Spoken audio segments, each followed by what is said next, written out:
When we think of wars, we often imagine grand battles sparked by territorial ambitions, religious conflicts, or power struggles between mighty nations. But history has a peculiar way of surprising us, sometimes with conflicts that begin over the most trivial and bizarre causes. One such curious case is the War of the Whiskers, a seemingly absurd medieval conflict that erupted between the Bishop of Metz and the Count of Bar in the early 14th century. At the heart of this war was not a disputed piece of land or a dynastic claim, but something as strange and petty as insults about facial hair. Specifically, the bishop's beard. This bizarre conflict took place in the region of Lorraine in what is now northeastern France during the years 1325 to 1327. It might sound like the setup for a comedy, but the War of the Whiskers was deadly serious for those involved. It involved armies, sieges, and real suffering, all provoked by an unusual combination of personal pride, political tensions, and medieval honor culture. This war is an intriguing example of how small insults and symbolic slights could escalate into violent conflict during the Middle Ages. The region of Lorraine in the early 14th century was a patchwork of small states, bishoprics, and counties where political borders were complex and loyalties often shifting. Metz, a wealthy and influential city, was ruled by its bishop, a powerful religious and temporal lord. Nearby, the county of Bar was an important secular principality, governed by the Count of Bar. Both powers often clashed over jurisdiction, influence, and authority. The bishop at the centre of this story was Bishop Guillaume de Lorraine, a man known for his pride and his distinctive beard, which became a symbol of his authority and dignity.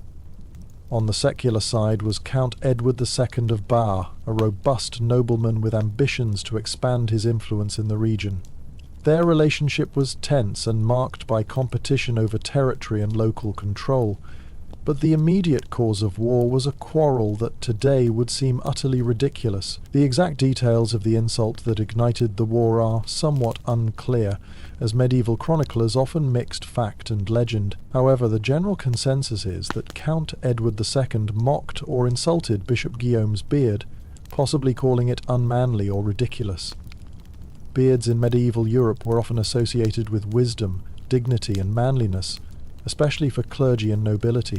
To insult a man's beard was a direct challenge to his honour and status. The bishop, insulted deeply by this slight, demanded satisfaction, a public apology or reparation. The count refused, and tensions quickly escalated. The insult was not just about vanity, but represented deeper issues of power, respect, and territorial disputes.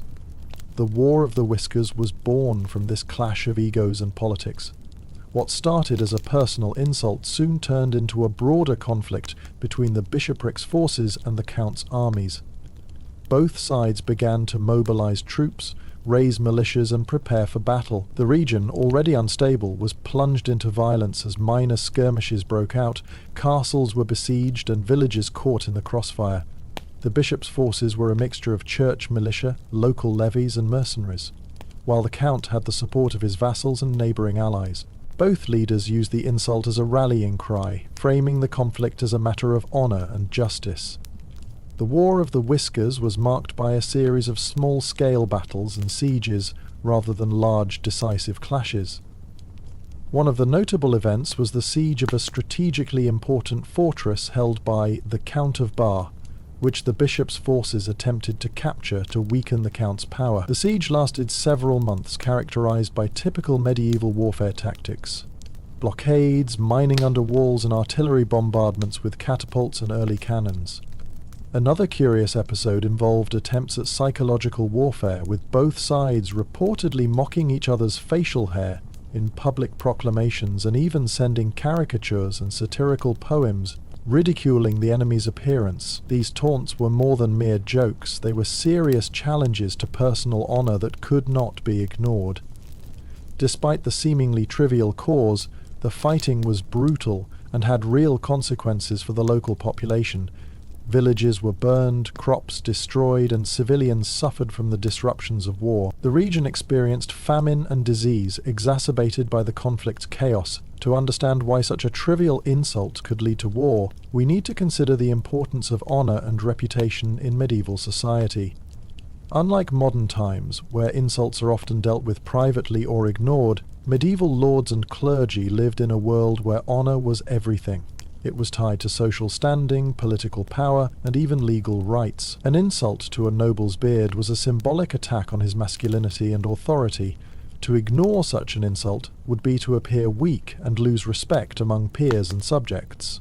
Thus, both Bishop Guillaume and Count Edward II felt compelled to defend their honor, even if it meant going to war. Throughout the conflict, several attempts were made to broker peace. Local nobles, clergy, and even the King of France tried to mediate between the two parties to avoid further bloodshed. Letters were exchanged and envoys sent, but the pride and stubbornness on both sides prevented a quick resolution. Eventually, the prolonged fighting, economic strain, and pressure from higher authorities led to negotiations. Both parties realized that continuing the war was more damaging than beneficial. After about 2 years of conflict, a peace treaty was signed in 1327. The terms included mutual apologies and agreements to respect each other's jurisdictions. The War of the Whiskers did not reshape the borders of Europe or change the course of history in a major way. However, it remains one of the most fascinating examples of how personal pride and petty disputes could spark real wars in medieval times. The war has been remembered partly because of its unusual cause and the colourful stories that emerged from it. It serves as a reminder that wars are not always born from great ideological or political causes.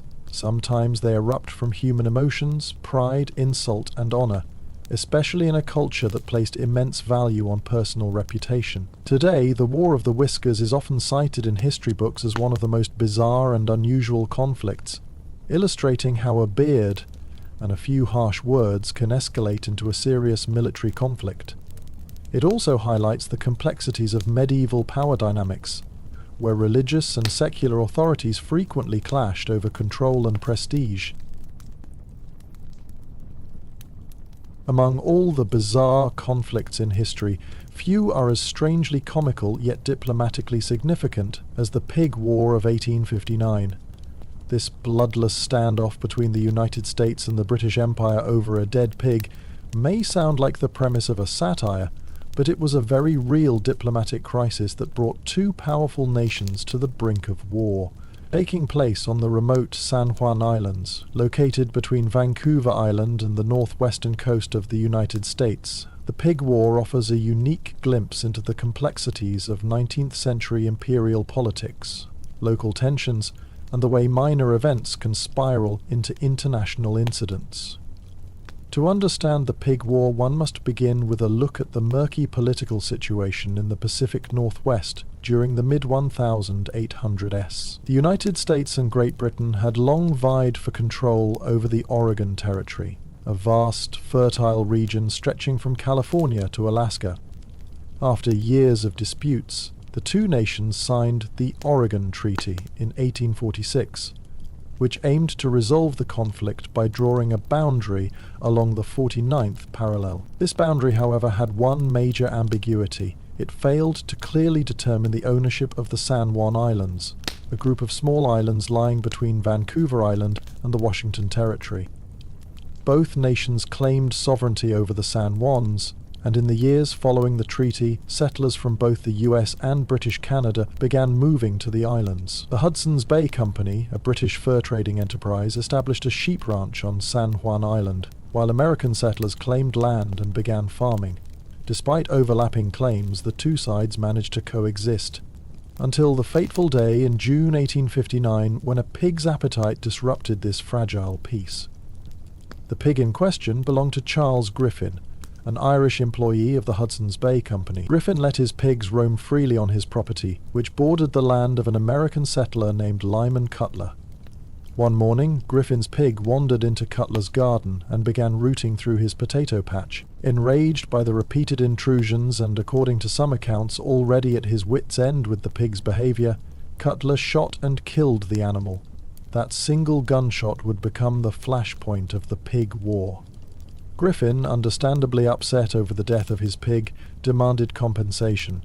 Cutler offered to pay $10, but Griffin considered the offer insulting and sought legal action through British authorities on Vancouver Island. British magistrates threatened to arrest Cutler for destroying property belonging to a British subject.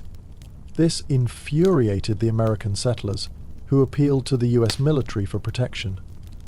Soon after, a detachment of American soldiers under Captain George Pickett, who would later gain fame as a Confederate general during the US Civil War, was dispatched to San Juan Island to defend American interests. The British responded by sending 3 warships with over 2,000 Marines, anchoring them near the island as a show of force.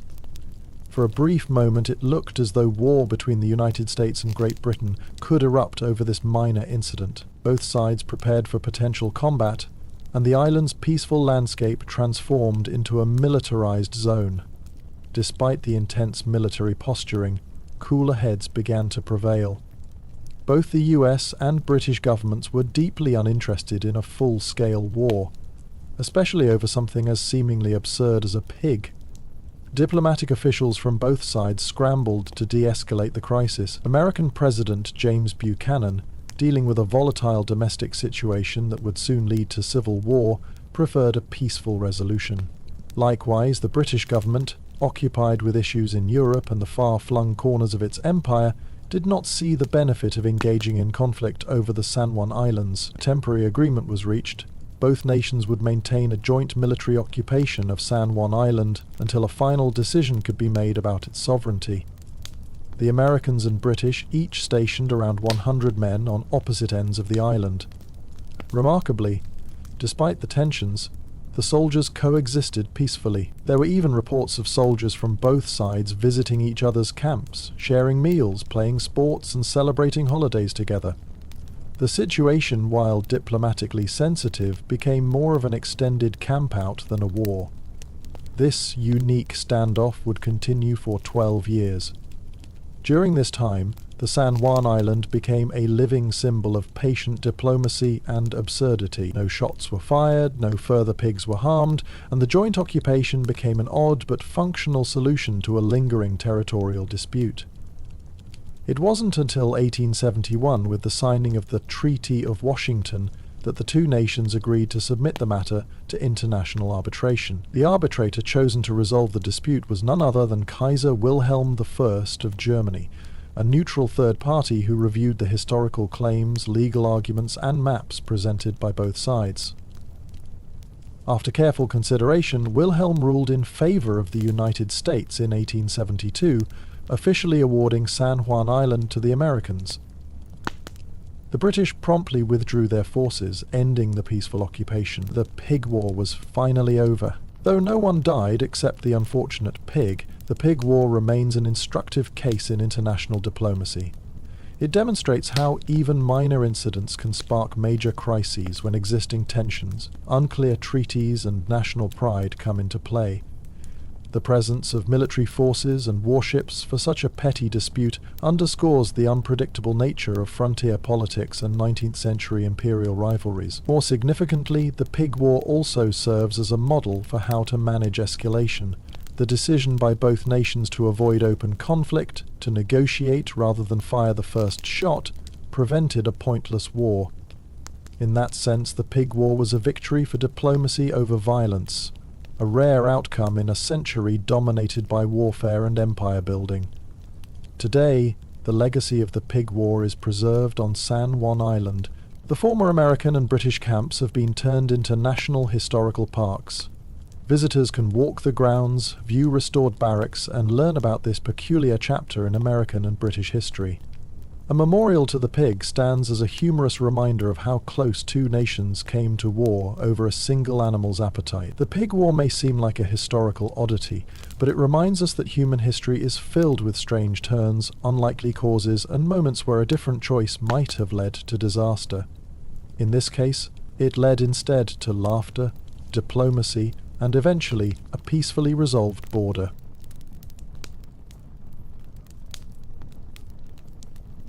History is filled with conflicts that in hindsight appear utterly ridiculous in origin, but perhaps no war better captures the sheer absurdity of human pride in political rivalry than the War of the Oaken Bucket, a 14th century clash between two proud Italian city-states, Modena and Bologna, which erupted over the theft of a wooden bucket.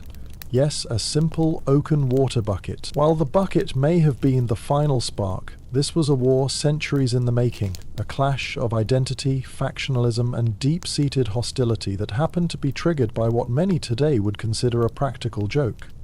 The War of the Oaken Bucket occurred in the politically fragmented landscape of medieval Italy, a peninsula divided into dozens of powerful, self-governing city-states, each fiercely independent and often at odds with its neighbours. Chief among these rivalries was the long-standing feud between the Guelphs and the Ghibellines. The Guelphs supported the Pope's authority, while the Ghibellines were loyal to the Holy Roman Emperor. These factions divided families, towns, and entire regions, often descending into open warfare that ravaged Italy for generations. Bologna was a staunch Guelph city, loyal to the papacy, while Modena had aligned with the Ghibellines. Their hostility dated back over a century, punctuated by border disputes, political assassinations, raids, and temporary truces that always seemed to collapse. This regional conflict set the stage for war in 1325, but it was a wooden bucket, yes, an ordinary bucket, that finally pushed things over the edge. The story goes that a group of Modenese soldiers or raiders snuck into Bologna and, after stirring up some trouble or completing a reconnaissance mission, stole a bucket from a city well. An oaken bucket used to draw water. They carried it back to Modena as a trophy. Now, to outsiders this seems like the stuff of local mischief, or maybe a fraternity prank. But for the people of Bologna, the theft was a direct insult to their honour and pride. It symbolized not just a theft of property, but a challenge to their authority, dignity, and regional standing. The city officials of Bologna demanded the return of the bucket. Modena refused, instead proudly displaying it in their city as a symbol of victory. The insult could not be ignored. In a time where honor was paramount and public symbols were taken very seriously, Bologna treated the stolen bucket not as a minor theft, but as an act of war.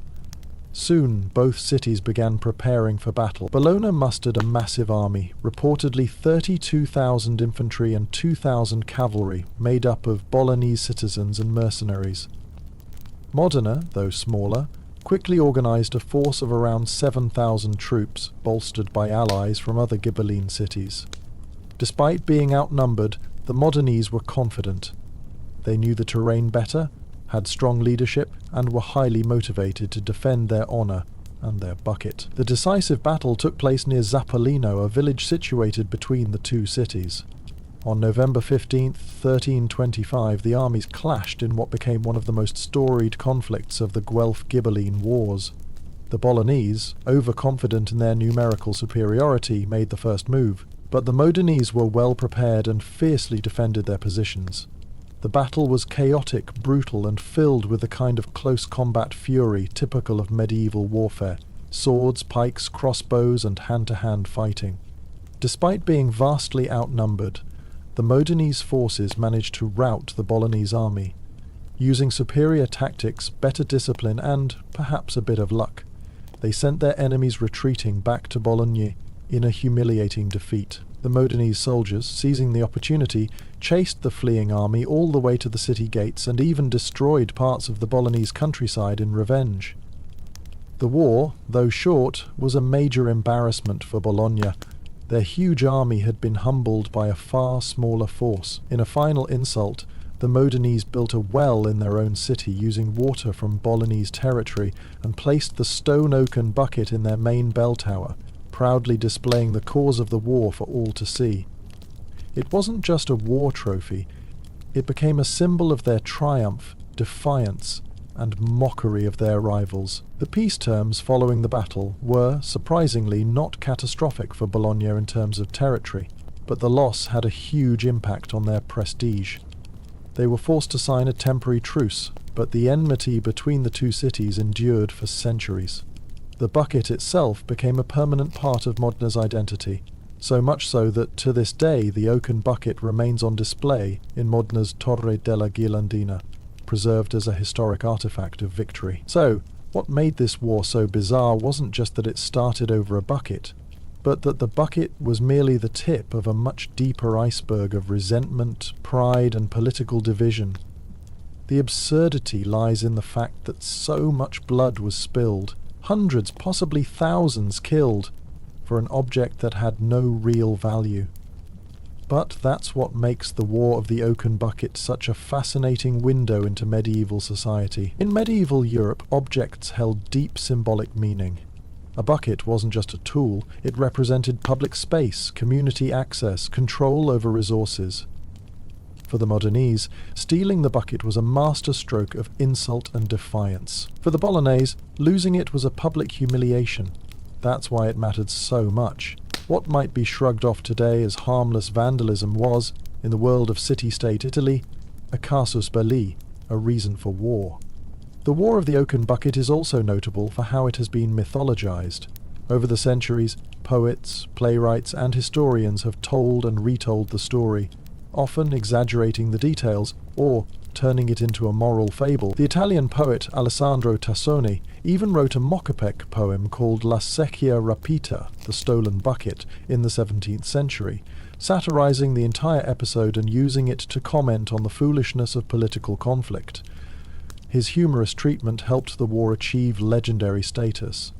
But behind the satire and myth there was real violence, real bloodshed, and lasting consequences. The battle at Zappolino marked one of the most significant Ghibelline victories in northern Italy and temporarily shifted the balance of power in the region. It demonstrated how quickly ancient grudges could flare into open warfare, even over seemingly insignificant events. Perhaps what's most striking about the War of the Oaken Bucket is how perfectly it encapsulates the volatile mix of pride, politics, and symbolism that fueled so many medieval conflicts.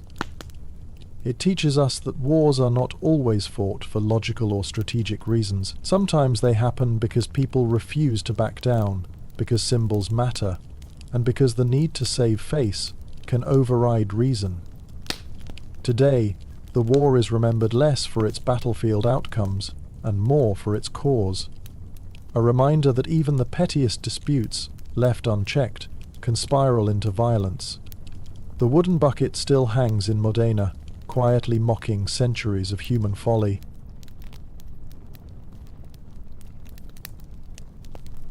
Of all the wars that have been fought throughout human history, none may be as absurd and unintentionally comical as the Emu War of 1932. Taking place in the vast, sun-scorched plains of Western Australia, this war pitted the military forces of a modern nation against a formidable and unexpected enemy, a population of large, flightless birds. That's right, Australia declared war on emus, and despite wielding modern weaponry and military strategy, the humans lost. The Emu War, as it has come to be called, is a bizarre and unforgettable episode that serves as both a cautionary tale and a deeply ironic historical footnote. To understand how this strange conflict began, we have to go back to the early 1930s, a period of global economic turmoil. Australia, like much of the world, was reeling from the effects of the Great Depression. Farmers in Western Australia were especially hard hit. Many of them were veterans of World War I, encouraged by the government to take up farming on large plots of land as part of a post-war resettlement effort. These men were given marginal farmland and tasked with producing wheat and other crops to help feed the nation and boost exports. In theory, it was a noble initiative. In practice, it was fraught with challenges: poor soil, isolation, unreliable markets, and increasingly wildlife encroachment. By 1932, the farmers of Western Australia faced a new and unexpected menace. After their breeding season, tens of thousands of these large, fast-running birds migrated westward in search of food and water. They found the farmlands near Campion especially appealing. These regions were newly cleared, filled with crops and lacking natural predators. An estimated 20,000 emus descended upon the fields, trampling fences, destroying wheat crops, and generally behaving like avian wrecking balls. They also created openings in fences that allowed rabbits to enter and cause even more damage. Desperate and frustrated, the farmers turned to the federal government for help. They demanded action, and since many of them were ex-soldiers, they knew exactly where to go: the Ministry of Defense. Their request was bold. They wanted the military to intervene and eliminate the emus by force. Astonishingly, the government agreed. In November 1932, the Minister of Defense, Sir George Pearce, approved a plan to deploy military personnel and machine guns to Western Australia. The operation would be carried out under the command of Major G.P.P. Meredith of the Royal Australian Artillery. 2 Lewis machine guns, which had been used with lethal effect during World War I, were assigned to the mission, along with 10,000 rounds of ammunition. It was, in effect, an official military operation against a population of birds. On November 2, 1932, the Emu War began. From the outset, things did not go according to plan. The emus, it turned out, were surprisingly agile, fast, and unpredictable. These birds, which can grow up to 6 feet tall and run at speeds exceeding 30 miles per hour, did not group together in convenient clusters. Instead, they roamed in small, fast-moving bands, which made them difficult targets for machine gunners expecting large stationary flocks. The first engagement was a fiasco. The soldiers spotted a group of about 50 emus and set up an ambush, but as they opened fire, the birds scattered in every direction, their speed and zigzagging movements rendering the bullets largely ineffective. Only a handful were killed. Over the next several days, Meredith and his men continued their campaign, chasing after the elusive emus across rough terrain and open farmland, but with little success. At one point, the soldiers mounted one of the Lewis guns on a truck in an attempt to chase down the birds while firing, but the emus easily outran the vehicle, and the terrain was so rough that the gunner couldn't aim properly. The idea was quickly abandoned. Despite firing thousands of rounds, the soldiers managed to kill only a few hundred emus in the first week. Their adversaries, meanwhile, adapted. According to reports at the time, the birds appeared to learn from each encounter. Some would act as scouts or lookouts, alerting others to the presence of humans. When one group was attacked, others dispersed and avoided that area. In some bizarre way, the emus behaved like a guerrilla force, nomadic, evasive, and surprisingly effective at dodging bullets. The Australian media, which had initially supported the mission, began to mock it. Newspapers ran headlines about the Great Emu War and the military's stunning inability to defeat a bunch of birds. Public opinion shifted and the operation became a national joke. After just a few weeks, the campaign was suspended. Major Meredith and his men had used over 2,500 rounds of ammunition to kill only around 200 emus, averaging about 12.5 bullets per bird. The mission was declared a failure. The soldiers were withdrawn, and the emus, victorious, continued to roam the wheat fields freely. Major Meredith later remarked that if the Australian army ever faced enemy troops as good as the emus, they would face a tough time. His comment, while tongue-in-cheek, captured the sense of absurdity that had overtaken the operation. Australia had gone to war against birds, and lost. Of course, the emus didn't mean to fight a war. They were simply following their instincts in search of food and water. But to the farmers whose livelihoods were being destroyed, they represented a real and urgent threat. The problem of emu invasions didn't go away either. Over the following years, the government tried different strategies: bounties, fences, and organized culls to keep the birds at bay. None were as spectacularly ill-conceived as the Emu War, though. In retrospect, the Emu War is often treated as a comedy of errors, a military misadventure that defies belief, but it also reflects deeper truths about the period.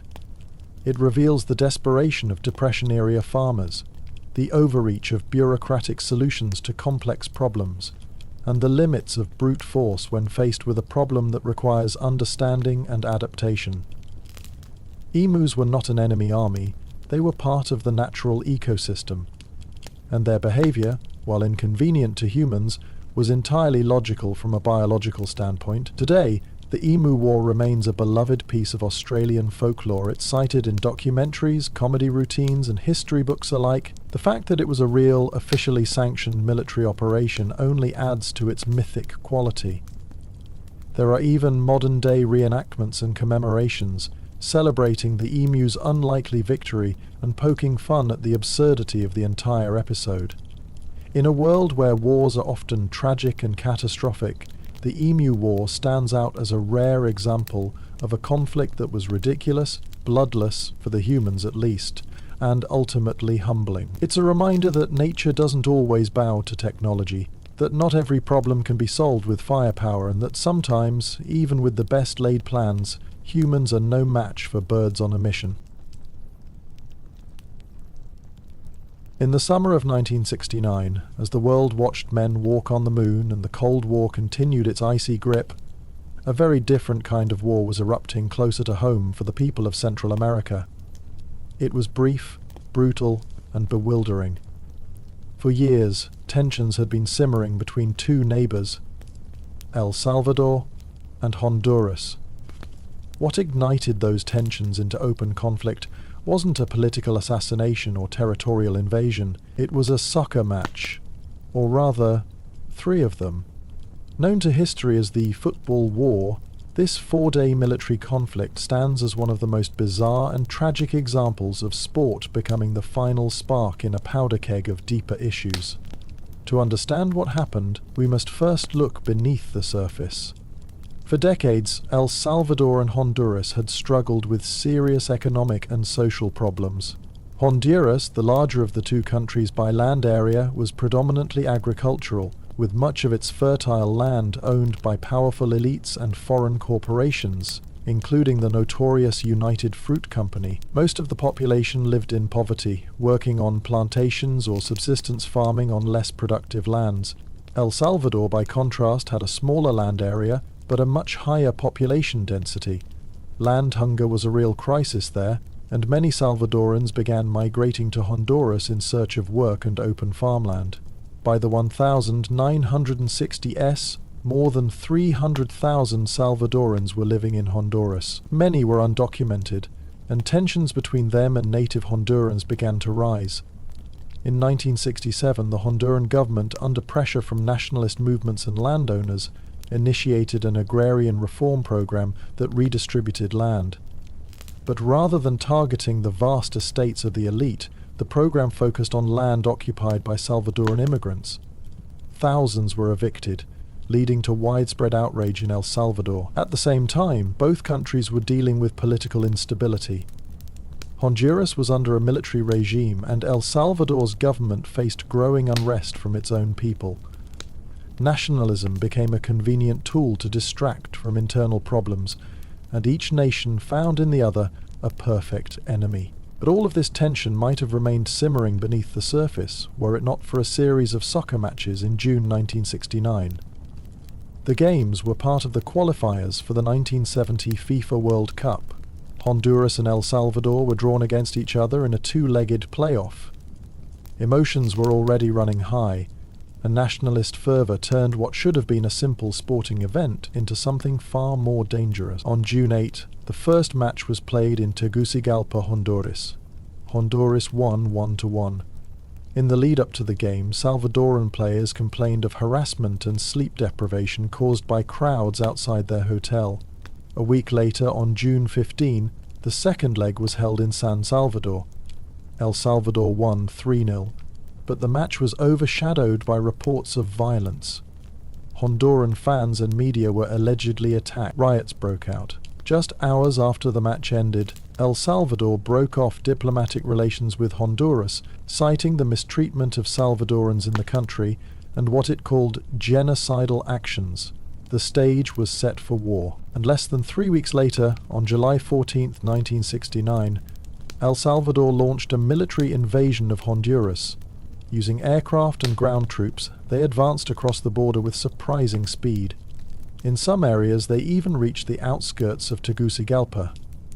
The Salvadoran Air Force bombed several Honduran targets, including fuel depots and military installations. In response, the Honduran military launched a counter-offensive, pushing back the Salvadoran forces and striking El Salvador with their own air raids. For 4 days the war raged.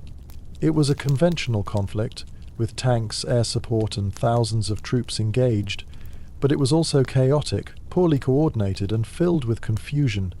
The international community watched with alarm as 2 impoverished nations went to war over what many believed to be a soccer game. In reality, the match had been only the final trigger for years of escalating hostility. The war caused significant damage. Between 2,000 and 6,000 people were killed, most of them civilians. Tens of thousands were injured or displaced. El Salvador, though more successful in the early days of the conflict, began running low on fuel and ammunition. International pressure mounted. The Organization of American States quickly intervened and brokered a ceasefire on July 18th, 4 days after the invasion began. But Salvadoran forces didn't immediately withdraw. They remained in Honduras for several more weeks, and it wasn't until early August that they finally pulled back under international supervision. The war was over, but the consequences lasted far longer than the fighting. The conflict devastated relations between the 2 countries. El Salvador severed trade ties with Honduras, and tens of thousands of Salvadoran immigrants fled back across the border, often into refugee camps. The Central American Common Market, a promising regional economic agreement, collapsed. Armed with memories of betrayal and vengeance, both countries turned increasingly inward. The border dispute that had contributed to the war remained unresolved until a 1992 ruling by the International Court of Justice. Perhaps the most tragic part of the football war was how preventable it had been. The issues at its core, land reform, immigration, nationalism, were not new. They had simmered for years, but when mixed with the passion of football and the desperation of the era, they turned explosive. That the world remembers it as the football war is both a reflection of its absurdity and a misunderstanding of its complexity. The matches didn't cause the war, they simply gave it a time and a place to erupt. In El Salvador, the war fueled nationalist pride in the short term but failed to solve the deeper issues plaguing the country. In the decades that followed, El Salvador would descend into a brutal civil war. In Honduras, the conflict led to increased militarization and repression. Neither side truly won. In the end, both nations suffered losses in lives, infrastructure, and regional credibility. The football war remains one of the most curious and cautionary tales in the history of conflict. It reveals how deeply human emotions, especially those stirred by sport and national identity, can cloud judgment. Soccer, for all its power to unite, can also divide when wielded as a political weapon. And perhaps most importantly, it reminds us that wars are almost never about what they appear to be on the surface. Behind every headline and every dramatic moment lies a web of tensions, resentments, and choices that make even the strangest wars understandable, if no less tragic. Today, historians continue to study the football war not because it changed the course of history, but because it shows how quickly societies can slide into conflict when grievances go unaddressed. It's a war whose name may make people chuckle, but whose story should make them think. It teaches us that absurdity and violence are not mutually exclusive, and that even a simple game can carry the weight of a nation's anger.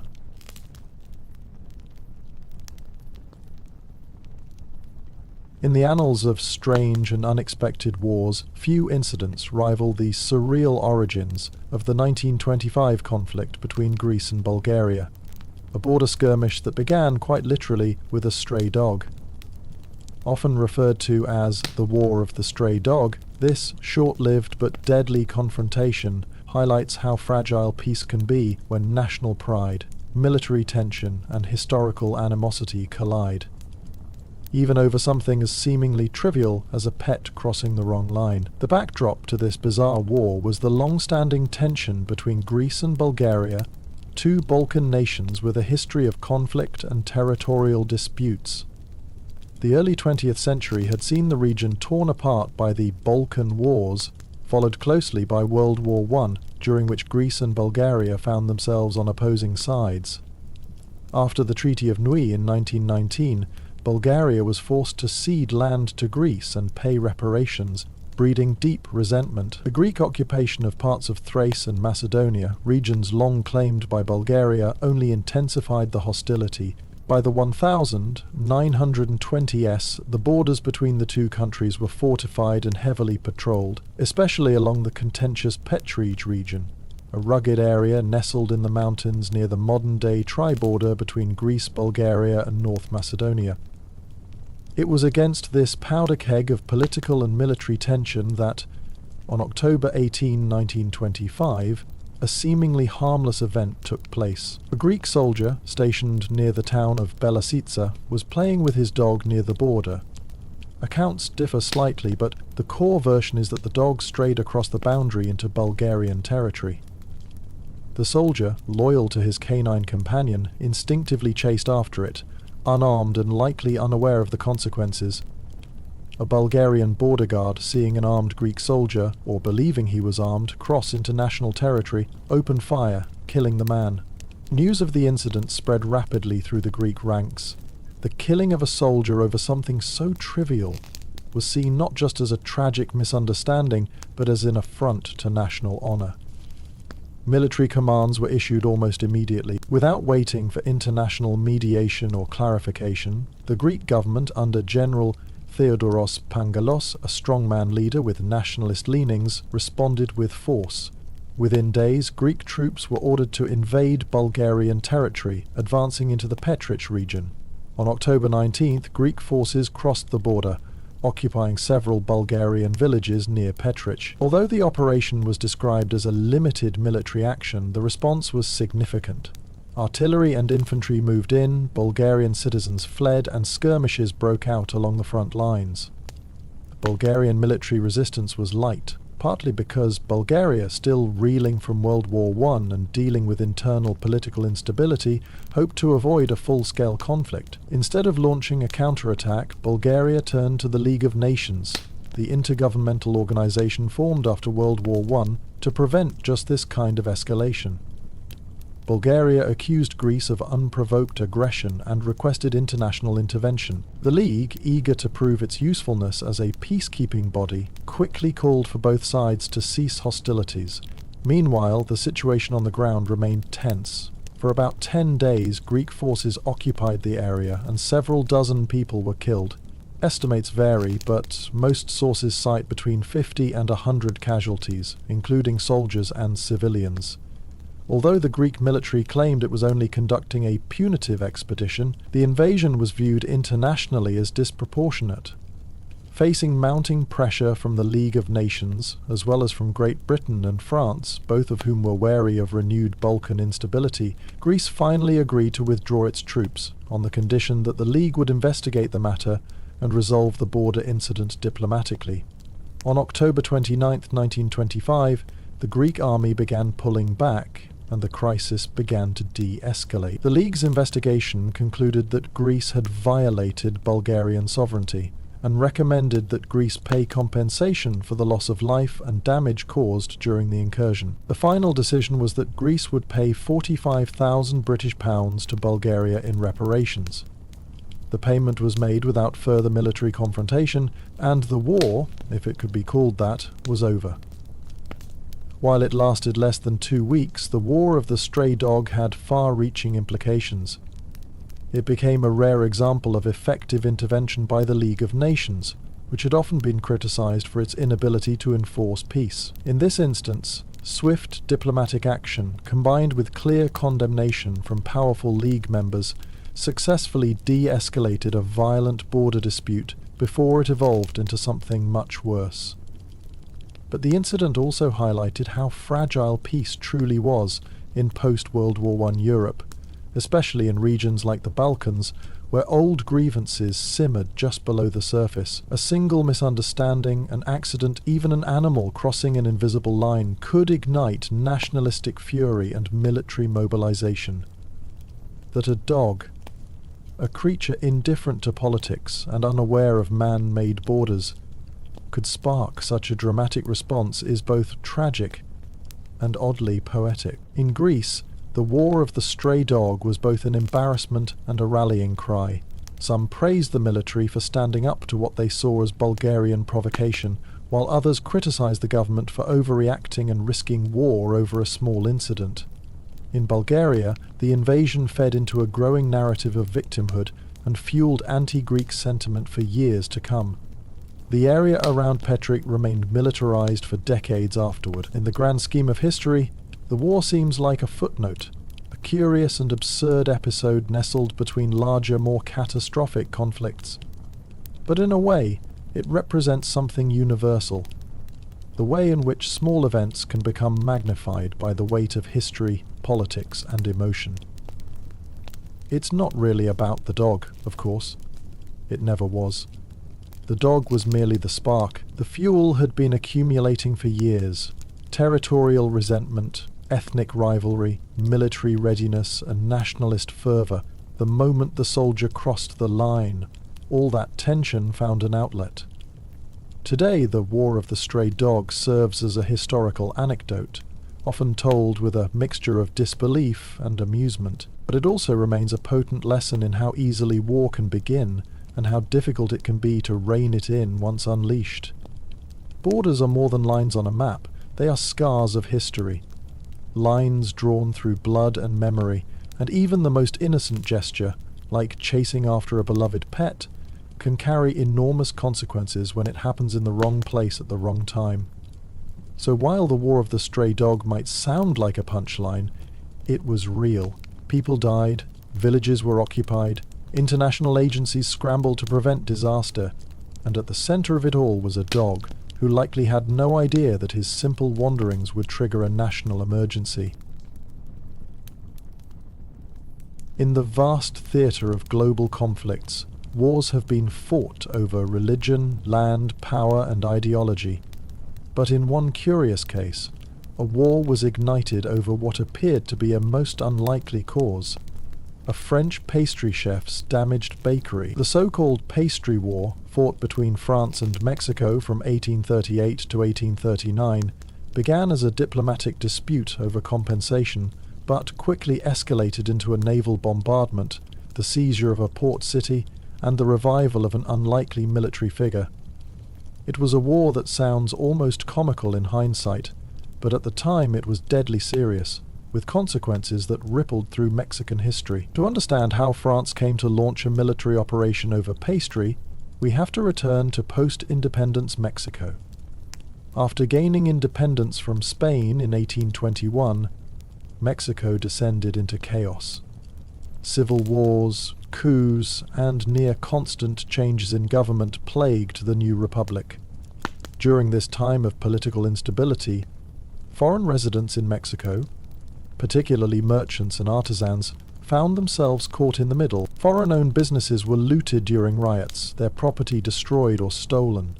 Among these foreign nationals were several French citizens living and working in Mexico City and Veracruz. One of them was a pastry chef named Monsieur Remontel, who operated a small shop in the Tacubaya district of Mexico City. According to his complaint, Mexican officers had looted and vandalized his bakery during one of the country's many uprisings in the late 1820s. He claimed that soldiers ate his pastries, drank his wine, destroyed his furniture, and refused to pay, causing thousands of pesos in damages.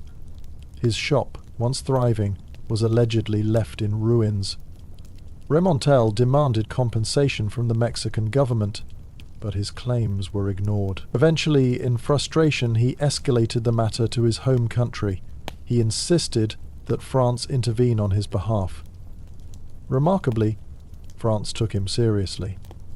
His case, though seemingly petty, was one of many grievances French nationals had with Mexico. Other claims included destruction of shops, looting of property, and non-payment of debts owed to French merchants. The French government bundled Remontel's complaint with others and issued a demand for reparations totaling 600,000 pesos, a staggering sum at the time, especially considering that the average Mexican worker earned just a few pesos a week. Mexico, facing internal chaos and financial ruin, refused to pay. France responded not with further diplomacy, but with gunboats. In November 1838, the French Navy arrived off the coast of Veracruz, Mexico's primary port on the Gulf of Mexico. French forces under Admiral Charles Baudon blockaded the port, cutting off Mexico's vital trade routes. When Mexico still refused to pay the demanded reparations, France escalated matters. On November 27th, French ships opened fire, bombarding Veracruz and damaging its fortifications. French Marines landed and occupied the city, taking control of customs houses and revenue streams. The Pastry War had officially begun. Mexico, caught off guard, scrambled to respond. The central government, under the presidency of Anastasio Bustamante, declared war on France, but the Mexican military was fractured and ill-equipped. What the country needed was a hero, someone who could rally troops, inspire the nation, and organize a defense. That man turned out to be none other than Antonio López de Santa Anna, the same controversial general who had recently returned to political obscurity after a string of military failures, including the catastrophic loss of Texas at the Battle of San Jacinto in 1836. Santa Anna, ever the opportunist, saw the French invasion as a way to restore his tarnished reputation. He gathered volunteers and led a force toward Veracruz to resist the French. During a skirmish outside the city, Santa Anna was wounded. A cannonball shattered his leg, which was later amputated. Though his military efforts were largely ineffective, the injury became a symbol of patriotic sacrifice. He used the wound to rebuild his image as a national hero, even staging an elaborate funeral for his severed leg. The Pastry War, strangely, became the vehicle for his return to power. Meanwhile, French forces maintained their grip on Veracruz. Their goal was not to conquer Mexico, but to force compliance and secure the reparations owed to French citizens. The blockade and occupation deeply hurt Mexico's economy, and public pressure mounted for a resolution. Eventually, with the mediation of Great Britain, a diplomatic solution was reached. In March 1839, the two nations signed a peace treaty. Mexico agreed to pay the 600,000 pesos, and in return, France withdrew its troops and ended the blockade. Despite its short duration, lasting just over 4 months, the Pastry War had real and lasting effects. Over 100 Mexicans died during the bombardment of Veracruz. French forces suffered only a handful of casualties. Economically, the blockade and occupation were devastating for Mexico, which relied heavily on port trade. Politically, the war highlighted the country's vulnerability to foreign intervention and its internal weakness. But most significantly, the war revived Santa Anna's career, setting the stage for his return to national leadership and future disasters. Santa Anna would go on to become president of Mexico multiple times in the years that followed, often seizing power through force or manipulation. His leadership style was authoritarian, and his military decisions, especially during the Mexican quasi-American War in the 1840s, proved disastrous. But none of that would have been possible without his re-entry into national politics during the Pastry War, making this odd conflict over a bakery a critical turning point in Mexico's tumultuous 19th century history. As for the French pastry chef, Monsieur Remontel, it's unclear whether he ever received his compensation. His story has become part of historical legend, a symbol of the absurdity of imperial power and bureaucratic escalation. What is known is that his grievance, along with others, gave France the pretext it needed to assert its influence in Latin America, at a time when European powers were still eager to intervene in the affairs of former colonies. The Pastry War might sound like a joke, a pun-friendly anecdote from the archives of history, but it represents a serious lesson in how seemingly minor issues can be manipulated into causes for war. Whether Remontel's shop truly suffered thousands of pesos in damage is almost beside the point.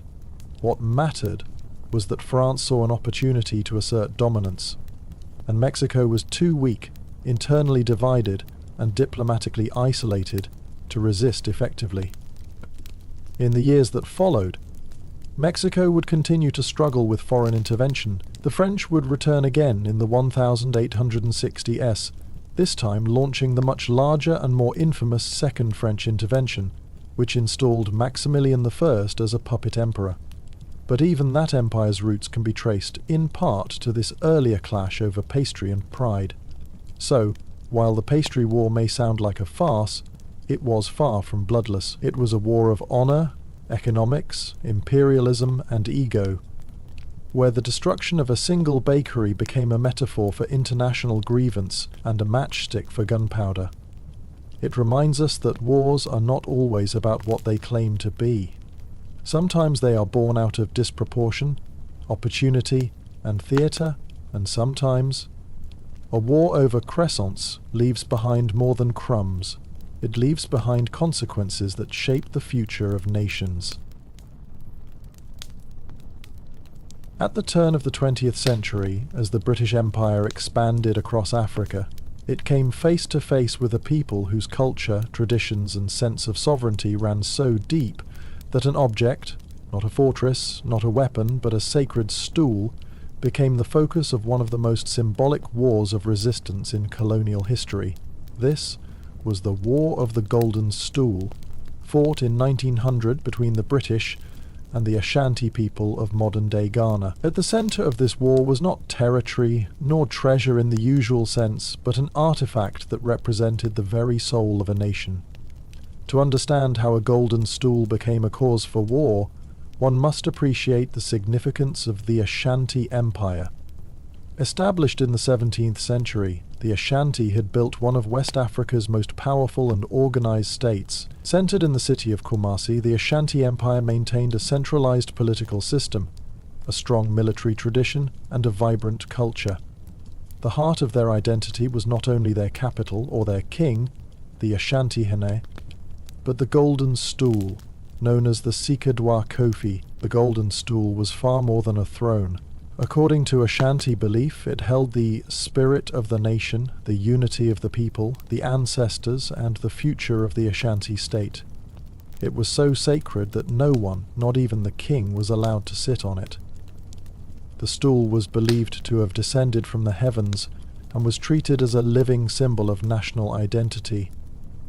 In Ashanti tradition, to disrespect the stool was to attack the essence of the people themselves. The trouble began in 1900, during the later stages of British colonization in West Africa. After decades of conflict with the Ashanti, who fiercely resisted European encroachment, the British had finally occupied Kumasi in 1896. They exiled the sitting Asante Hene Prempeh Hai to the Seychelles and attempted to dismantle the Ashanti political structure. While a tenuous peace followed, the Ashanti never fully accepted British rule, and their loyalty to the Golden Stool remained unshaken. Enter Sir Frederick Hodgson, the British governor of the Gold Coast. In March 1900, Hodgson convened a meeting with Ashanti chiefs in Kumasi. Speaking from a position of imperial arrogance, he made a demand that would ignite a firestorm.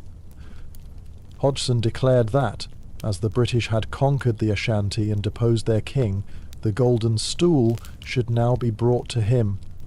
He wanted to sit on it, as he would any throne, declaring it a symbol of his authority over the Ashanti. To Hodgson, this was merely a ceremonial gesture, but to the Ashanti, it was blasphemy. His demand was met with shocked silence. For the British, it was a minor administrative matter.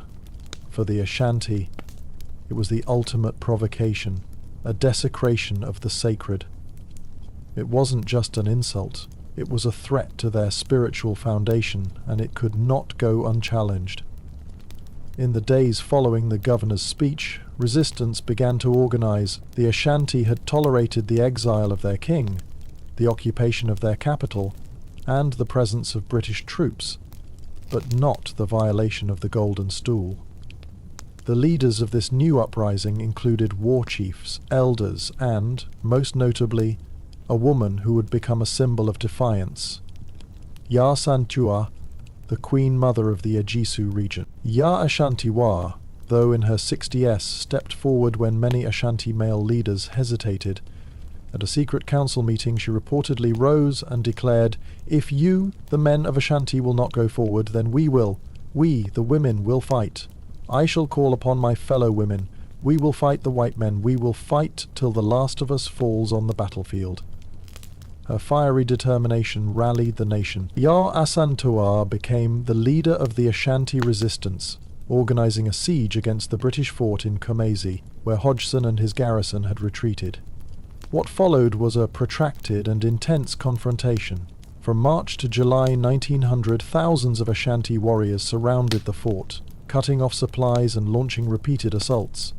The British, caught off guard by the scale and coordination of the rebellion, were trapped inside the fort for months. Communication with the coast was limited and reinforcements were slow to arrive. Meanwhile, the Ashanti carefully hid the Golden Stool in a secret location, ensuring it would never fall into British hands. For the Ashanti, the stool's safety was paramount, more important than victory or defeat. Every action taken in the war was to protect the sacred symbol that bound their people together. Eventually, after months of siege and suffering, British reinforcements arrived from the coast. The relief force broke through the Ashanti lines, rescued the garrison, and began a brutal counter-offensive. By the end of 1900, the uprising had been suppressed, and Yea Asantewa was captured. She, along with other leaders, was exiled, like Prempeh before her, to the Seychelles, where she died in 1921. Although the British emerged victorious in a military sense, they never found the Golden Stool during the war. It remained hidden, safe from defilement, and was later returned to its ceremonial place. The British, perhaps recognizing the deep cultural significance of the artifact, refrained from further attempts to seize or sit upon it. In the end, the War of the Golden Stool was not about conquest or rebellion in the conventional sense. It was about identity, resistance, and cultural survival. The Ashanti may have lost the battle, but they preserved the essence of who they were. Their stool was never violated, their spirit never broken. In the decades that followed, the legend of Yea Asantewa grew. She became a national hero in Ghana, a symbol of female leadership and resistance against colonial rule. Her name now graces schools, monuments, and institutions. Her courage is taught in history classes, and her legacy continues to inspire movements for freedom and self-determination. For the British, the war was a lesson in cultural arrogance. What they saw as an object, a throne to be sat upon, was, in truth, a sacred emblem, revered and untouchable. Their failure to understand that revealed the deeper flaws of colonial ideology, the assumption that European systems of governance, value, and symbolism could be imposed upon others without understanding or respect. The War of the Golden Stool remains one of the most symbolically powerful wars of resistance in African history. It was not fought over gold mines or borders, but over meaning, over the very soul of a people. And in that battle, though their leaders were exiled and their rebellion quelled, the Ashanti people won something greater: the protection of what they held most dear. Today, the Golden Stool is still preserved in Ghana. It is brought out only for the most sacred ceremonies, never sat upon, always revered. It remains untouched by foreign hands, and the memory of 1900, the year a woman rallied her people to defend it, reminds the world that not all wars are fought with the same logic. Some are fought for honor, some for land, and some, like the War of the Golden Stool, are fought for the invisible threads that bind a people to their past, their ancestors, and their rightful dignity. Few conflicts in modern history have been fought over fish, let alone escalated to the brink of naval warfare, but that's exactly what happened in the icy waters of the North Atlantic between Iceland and the United Kingdom. Over nearly 2 decades, the two nations clashed in a series of confrontations that became known collectively as the Cod Wars. Despite the humorous name, the stakes were serious: national sovereignty, livelihoods, and economic survival. No shots were fired in anger, no formal declarations of war were made, and yet naval ships collided, lives were lost, and international diplomacy was tested to its limits. All over codfish. The roots of the Cod Wars go back centuries. Iceland, a small island nation dependent almost entirely on fishing, has always treated its rich surrounding waters as essential to its identity and economy. Cod in particular was its lifeblood, exported in huge volumes. and forming the backbone of the Icelandic diet and employment. For British fishermen, however, those same waters had been a traditional fishing ground since the days of sail. The ripstocks off Iceland's coast were too valuable to ignore. In the early 20th century, Iceland began asserting control over its maritime resources. In 1901, it claimed a 3 nautical mile limit. In 1952, it expanded that to 4 miles, and in 1958 to 12 miles, a move that triggered the First Cod War.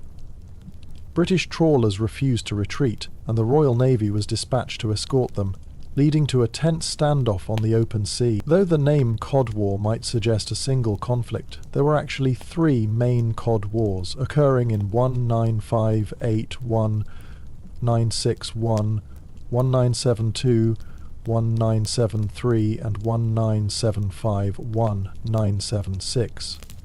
Each round was sparked by Iceland's decision to expand its exclusive fishing zone, and each was marked by increasing intensity and international drama. Iceland's strategy was simple: push the boundaries of its territorial waters, use small Coast Guard vessels to enforce them, and appeal to the international community for support. Britain, on the other hand, felt its traditional rights were being threatened, and responded with military presence and political pressure. During the First Cod War in 1958, Iceland's Coast Guard began cutting the nets of British trawlers that fished within the newly declared 12-mile limit. The Royal Navy sent frigates to protect British ships, and Icelandic vessels began engaging in dangerous manoeuvres. There were no casualties, but the tension was palpable. Eventually, in 1961, a compromise was reached. Britain recognized the 12-mile limit in exchange for continued access for some of its trawlers. But the calm didn't last. In 1972, Iceland again pushed the boundary, this time to 50 nautical miles. The Second Cod War began in earnest.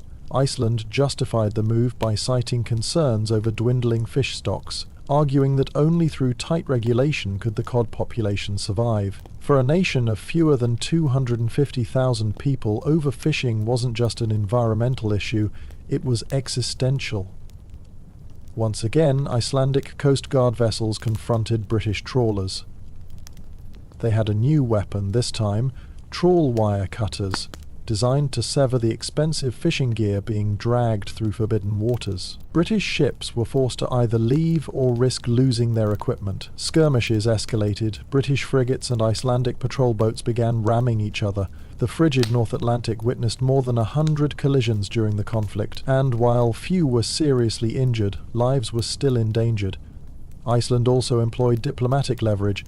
Threatening to withdraw from NATO, it placed enormous pressure on its Western allies. This wasn't a hollow threat. During the Cold War, Iceland's strategic location made it vital to NATO's defence plans. A gap in the alliance at the GIUK Greenland-Iceland corridor would have been a significant blow. Eventually, in 1973, Britain agreed to accept the new boundary with certain quotas for its trawlers, another uneasy truce. But Iceland wasn't done. In 1975, it made the boldest move yet, expanding its territorial waters to 200 nautical miles, claiming a vast expanse of the North Atlantic for exclusive use. This triggered the Third Cod War. Britain, already experiencing economic and political turmoil at home, responded by deploying over 30 Royal Navy warships to protect its fishing fleet. Iceland, with a handful of small Coast Guard boats, faced an overwhelming naval force, and yet, once again, refused to back down. The Third Cod War was the most dangerous of all. There were over 100 documented rammings, some involving significant damage to both Icelandic and British ships. One Icelandic engineer, Helgi Hólfarsson, nicknamed Mad Helgi, became a national hero for his aggressive manoeuvres.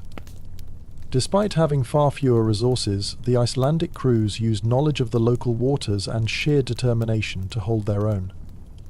Unlike conventional wars, this one was fought not with bullets, but with steel hulls, propeller cutters, and radar-chasing cat-and-mouse games. The Icelandic government even cut diplomatic ties with Britain for a brief period in 1976. NATO again intervened, worried that an internal rift between two member states could weaken the alliance. Iceland played its strongest card, threatening to close the American airbase at Keflavik, a crucial site for monitoring submarine movement. The United States, not wanting to lose its strategic foothold in the North Atlantic, pressured Britain to reach a resolution. By June 1976, Britain backed down. A new agreement was signed, Iceland's 200-mile zone would be respected, and British trawlers would be severely limited in their access. For Iceland, it was a decisive victory. Against a vastly superior military power, it had used tactics of diplomacy, geography, and resolve to secure control over its most vital resource. For Britain, the outcome was humbling.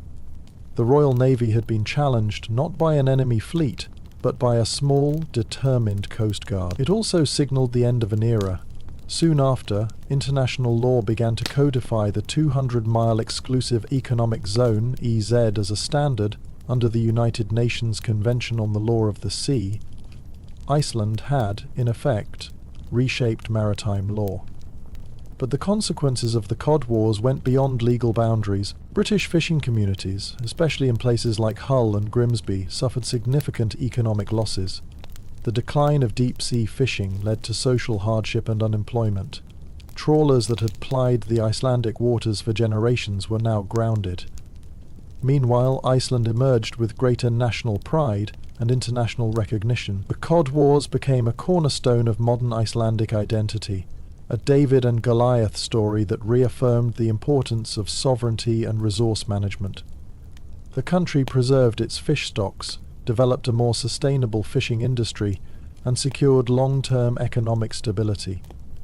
Though few remember the Cod Wars today, they offer a compelling glimpse into the kinds of conflicts that define national interests in the modern era. Not all wars are fought over ideology, land, or power. Some are fought over something as seemingly humble as fish, but in those fish lies the future of nations. The Cod Wars demonstrated how a small country, through strategic leverage and unwavering determination, can reshape international policy without firing a single shot. The legacy of the Cod Wars endures in international law, maritime boundaries, and the story of how Iceland stood its ground against one of the world's great naval powers. In the grand scheme of 20th century conflicts, the Cod Wars may seem minor, but their ripples are still felt today, in the rules that govern our oceans and in the pride of a nation that refused to let its lifeblood be taken from its waters.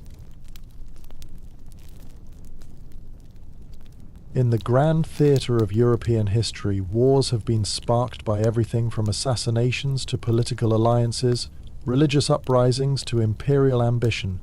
Yet among the more peculiar catalysts, few can rival the bizarre and faintly comical spark behind the Chicken War of 1537, a Polish civil conflict ignited not by ideology or foreign invasion, but by the simple consumption of royal poultry. While the war itself involved no major battles, no rivers of blood, and no shift in borders, its tale weaves together pride, privilege, and poultry in a drama that speaks volumes about the tensions simmering beneath the surface of 16th century Poland. The story begins in the sprawling Polish-Lithuanian Commonwealth, which at the time was one of the largest and most powerful political entities in Europe. It was a kingdom that functioned under a complex system of noble privilege known as the Golden Liberty, a unique political model where the nobility, or Szlachta, wielded immense power. They had the right to elect the king, block royal decisions, and even form armed confederations against the monarch. While this system allowed a degree of political participation rare for the time, it also created tension between the monarchy and the increasingly independent aristocracy. At the centre of the Chicken War was King Sigismund I the Old, who had ruled Poland since 1506. A Renaissance monarch, Sigismund was well-educated, ambitious, and determined to consolidate royal power. He hoped to modernize the monarchy by curtailing some of the liberties of the nobility and centralizing authority under the crown. His vision was at odds with the noble class, who guarded their privileges jealously and viewed any attempt to weaken them as tyranny. The immediate cause of conflict came not from parliament or military maneuvers, but from a royal wedding. In 1537, Sigismund sought to arrange a marriage for his beloved daughter, Princess Isabella, to John Zapolya, the voivode of Transylvania and a claimant to the Hungarian throne. Zapolya, while a powerful figure in his own right, was considered by many Polish nobles to be a controversial choice, particularly due to his alignment with the Ottoman Empire, a move that was seen as dangerous to Polish sovereignty. Moreover, the nobles resented that Sigismund had bypassed their council in arranging the marriage, seeing it as a high-handed assertion of royal authority. This sparked outrage among the Szlachta, who viewed their role in major national decisions as sacrosanct. But what truly ignited the spark into full flame was a seemingly minor and absurd incident that occurred during the gathering of the General Sejm of the Parliament outside the city of Lwów, modern-day Lviv, Ukraine, where the king had summoned the nobility. Tensions were already high, with more than 40,000 armed nobles showing up, turning what was meant to be a ceremonial gathering into a de facto military standoff. As these nobles camped near the royal court, grievances mounted not only over the marriage issue but also over military reforms, tax increases and perceived violations of noble rights. But the final insult, the one that pushed this volatile mixture over the edge, involved chickens. As the nobles encamped outside the city, they found that the royal army, tasked with feeding itself and supplying the court, had seized local livestock, including chickens, from nearby villages to prepare meals for the king and his entourage. This petty confiscation, done without noble consent or compensation, was interpreted not just as theft, but as symbolic of broader royal overreach. It wasn't just poultry being taken, it was a slap in the face of noble dignity. The outraged nobility, seeing the royal forces taking their food while also being excluded from national decisions, declared a confederation in protest. Thus began the so-called Chicken War, or in Polish, Wojna kokoza, literally the hen war. The name was satirical, reflecting the trivial origins of the conflict, but the tension it represented was anything but. Despite its theatrical name, the Chicken War was serious in implication. It was one of the earliest manifestations of armed noble resistance in Poland, setting a precedent for future confederations. Thousands of nobles refused to disband until their demands were met. Their complaints ranged from calls to end foreign marriages without noble approval, to stronger protections for their rights, and the reversal of military reforms that would have limited their traditional privileges. But King Sigismund was not eager to yield. He refused to recognize the legality of the noble confederation, which he viewed as insubordination. However, rather than escalate the standoff into a violent confrontation, both sides engaged in tense negotiations. After weeks of deadlock, Sigismund ultimately agreed to suspend the marriage negotiations with Zapolya and offered some minor concessions related to noble rights. The nobility, seeing this as a partial victory, disbanded without drawing blood. The Chicken War, despite its martial overtones, ended with 0 casualties, a rarity in 16th century conflicts. Its absurd name stuck, forever mocking the incident that sparked it: stolen chickens. Yet beneath the surface, the Chicken War revealed deep fractures in Polish governance and foreshadowed future struggles between monarchs and magnates. Though it may seem ridiculous now, the Chicken War had lasting implications. For one, it further empowered the Szlachta, reinforcing their belief that collective resistance could curb royal authority.